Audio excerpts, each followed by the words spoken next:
The earnings coming to an end, we thought we'll get you a synopsis of how the top sectoral movers or the top sectoral performers were this quarter around, and where were the hits and where were the misses. Look at the top 4 or 5 sectors. Talk about IT, for example. While individual companies posted mixed numbers, the margins were stable across the board. And after the disappointment of Infosys, what TCS provided in terms of guidance was probably a bit of respite. Of course, the BFSI sector outlook has been extremely weak, and that impacts companies across the board, large cap or mid cap. And employee additions have shown a sign of slowdown, which would worry the growth guidance given by some of the companies. For the auto sector, well, probably the only positive was the strong volume growth, but there were a few concerns that came out, particularly the margins. Look at what happened to Tata Motors post the numbers, got dismantled completely, and the fact that the export growth wasn't too strong would probably impact companies like Bajaj Auto, for example. Metals, well, the hits would be that the guidance has been extremely strong by some of the companies and the fact that the margins have been stable, but the commodity price outlook not promising, and that would worry.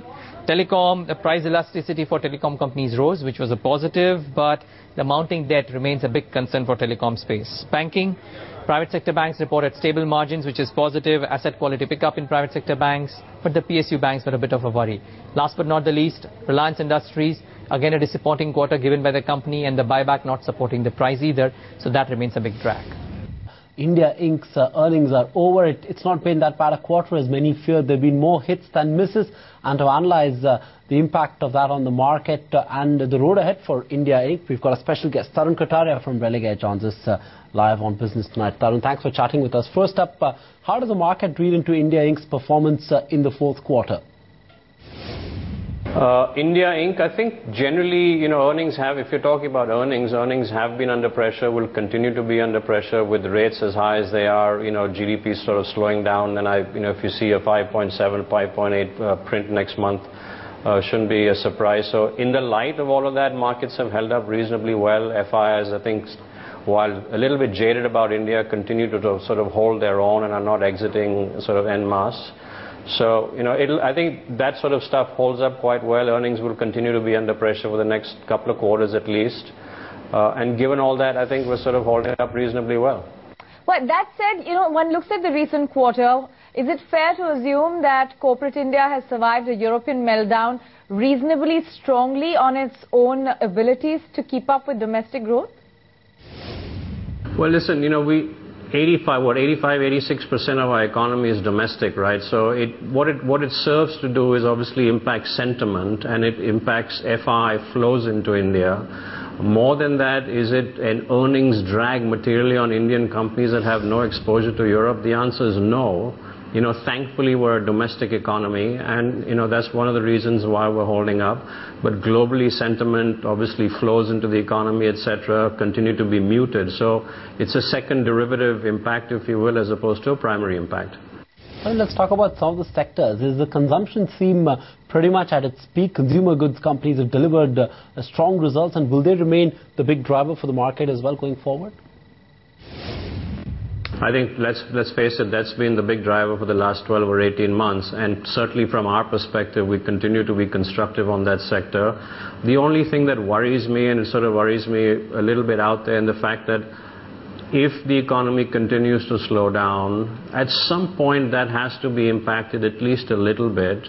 And that to me is sort of the little, somebody might take the punch bowl away a little bit out there in the future. But as a sector, and certainly if you believe that equities, as I do, is a long-term asset class, the consumer space has to be someplace where people need to be invested. So then, should we look at the other sectors, which have been core sectors away from consumption? Is it a bit of an end of the road for infrastructure and real estate?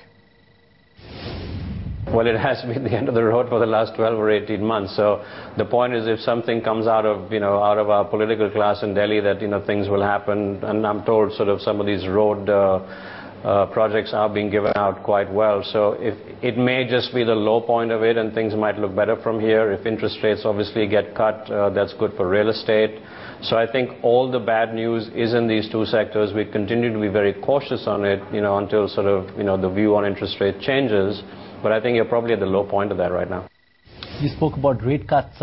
What's your view on the banking space, Tarun? Is bank asset quality still questionable? Some private sector banks reported strong numbers.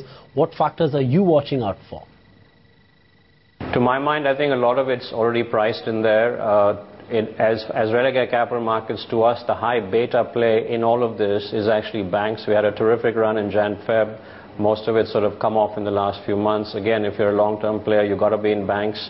And as I say, if the rate cycle turns, and there's a decent chance on the back of 5% plus quarterly GDP prints, rate cuts become much more front and center for all of us. Banks look very interesting. Okay, the rupee, will it hurt India Inc. net over the next few quarters? Could it turn out to be a blessing in disguise? What is going to be the factor that will weigh more? Yeah, see, I think you have to look at rupee very differently, right? There's some sectors that will do well. IT is one that might do well. Obviously, the other guys, the capex import guys, tend to get hurt. But the big thing for me is FI flows tend to dry up when, the bias of the currency is to strengthen, because the cost of hedging at that time is also that much more expensive because the forward points tend to blow out. So to me, it's the second order effect in terms of flows, and flows drive our markets, and therefore drive or change our cost of equity. To me, that's the primary thing, as opposed to just the export-import sector.